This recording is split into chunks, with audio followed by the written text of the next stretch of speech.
তো ভেঙে গেছে সকাল ৬টায়। প্রত্যেক দিনই একই টাইমে ঘুম ভেঙে যায় আর উঠে পড়ি প্রত্যেক দিন সকালবেলাতে এরকম টাইমে ৬টার সময়তে।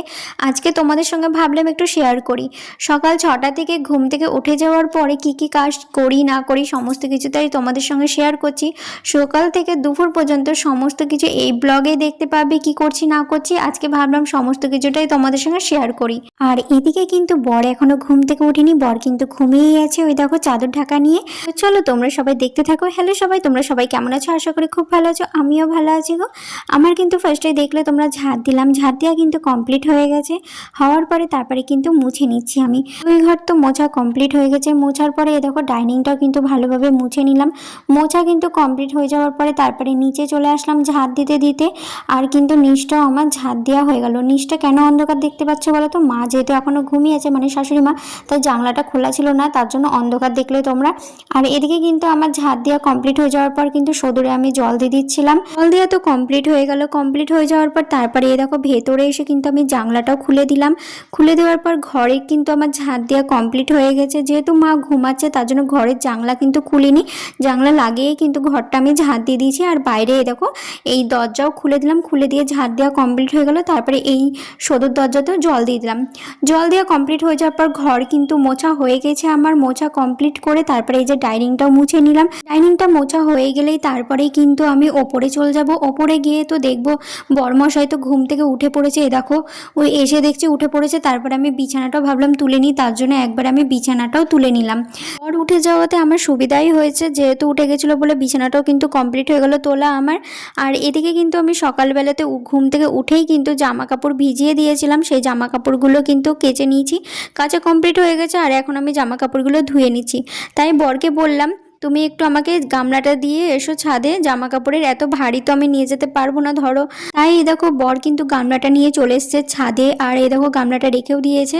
আর ও কিন্তু ছাদেই ছিল, যেহেতু গাছ লাগিয়েছে সেই গাছগুলোতে পুরো জল জমে গেছে, বৃষ্টি হয়েছে জল জমে গেছে, সেই জলগুলোই কেউ ফেলে দিচ্ছিল।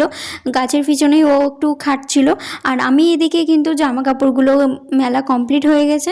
আর এদিকে আমি কিন্তু নিচে চলে এসেছি। নিচে এসে কিন্তু বাসি জামা কাপড়ও কিন্তু আমার কাচা ধোয়া সব কমপ্লিট হয়ে গেছে। তারপরে কিন্তু চেঞ্জ করে আমি এখন নিচে চলে যাচ্ছি। নিচে যেহেতু গিয়ে আমাকে খাবার বানাতে হবে, যেহেতু ও টিফিন নিয়ে যাবে অফিসে।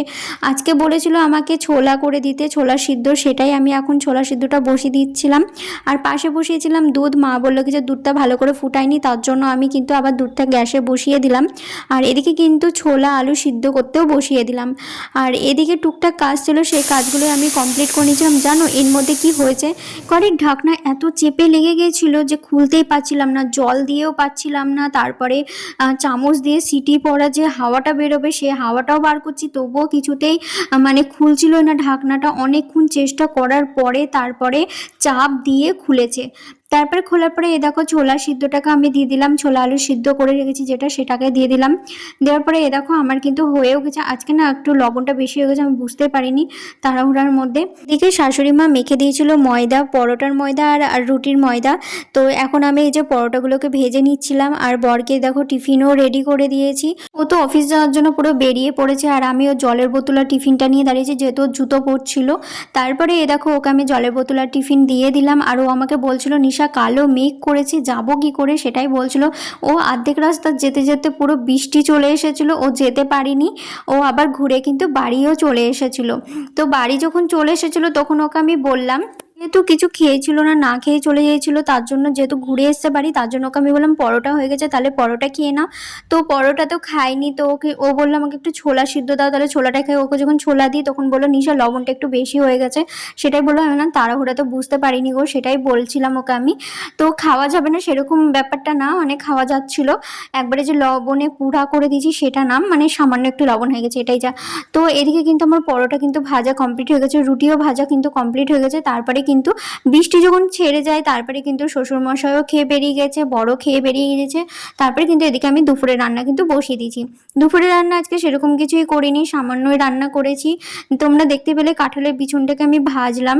কাঁঠালের বিছুন কিন্তু বাবা মানে শ্বশুরমশাই কেটে দিয়েছিল। আর আমি শুধু ধুয়ে এজে মানে ভালো করে ভেজে নিলাম। ভাজা কমপ্লিট হয়ে যাওয়ার পর তারপরে ভাতও কমপ্লিট করে নিয়েছি। ভাত কমপ্লিট করার পর তারপরে কিন্তু যেহেতু বর খুব ভালোবাসে মোচা ধোকা খেতে, তো সেটাই বানানোর জন্য কিন্তু আমি সমস্ত কিছু আগে রেডি করে নিয়েছি।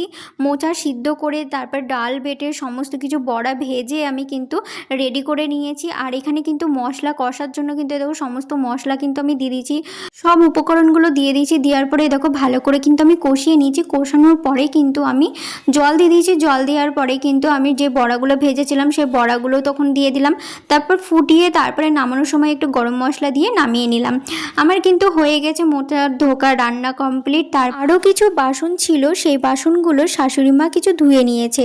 যেহেতু স্নান করার আগে মানে শাশুড়ি মা দেখে যে বাসন ছিল, তো বললো আমি ধুয়ে নিই, তার জন্য কিছু বাসন সেইগুলো শাশুড়ি মা ধুয়ে নিয়েছে স্নান করার আগে। আর এই যে রান্না করলাম, করার পরে শুধু কড়াইটা ছিল আর টুকটাক কিছু বাসন ছিল, সেইগুলো আমি এখন ধুয়ে নিচ্ছি। তো এই বাসনগুলো ধোয়া কমপ্লিট হয়ে গেলে তারপরে ওভেনটা ধরো আমি মুছে নেব। তো মোছা কমপ্লিট হয়ে গেলে তারপরে কিন্তু আমি ওপরে চলে যাবো। জানো তো ভিডিও করতে করতে কখন যে আমার ফোনটা অফ হয়ে গিয়েছিলো আমি বুঝতেই পারিনি। তারপরে পিছন ঘুরে তাকিয়ে দেখি আমার ফোনটা অফ হয়ে গেছে, ভিডিও হচ্ছে না। তারপরে যখন ভিডিও করা স্টার্ট করি তখন দেখি কি যে আমার ভিডিও হচ্ছে না। তো তারপরে আমি গ্যালারি থেকে কিছু জিনিস আরও মানে ভিডিও ডিলিট করলাম, ফটো ডিলিট করলাম, তারপরে আবার স্টার্ট করলাম ভিডিও করা। তারপরে দেখো নিচের কাজ কমপ্লিট করে তারপরে আমি উপরে আসলাম। উপরে এসে এখন যাচ্ছি আমি স্নান করে বেরিয়ে তারপরে আমি যখন আবার ভিডিওটা স্টার্ট করি, আর এই দেখো এইটুকু ভিডিওই আমি তখন স্টার্ট করার পরেই তারপর দেখছি ফোনটা আবার বন্ধ হয়ে গেল।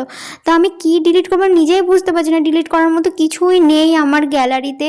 তারপরেও দেখছি আবার সেই ফোনটা হ্যাং করছে, তারপর ভিডিও হচ্ছে না। তারপরে কিছু ভিডিও ডিলিট করলাম, ডিলিট করার পর তারপর দেখছি না আমার ভিডিও হচ্ছে আমার করা। তারপরে গিয়ে আমি খাওয়া দাওয়া করে আসলাম। যেহেতু সকালবেলাতে শুধু আমি হরলিক্স আর বিস্কুট খেয়েছিলাম আর তারপরে কিচ্ছু খেয়েছিলাম না, প্রচণ্ড খিদে পেয়েছিলো। তারপরে খাওয়া দাওয়া করে আসলাম। আর আমার এই ভিডিওটা তোমাদের কেমন লাগলো অবশ্যই জানিও।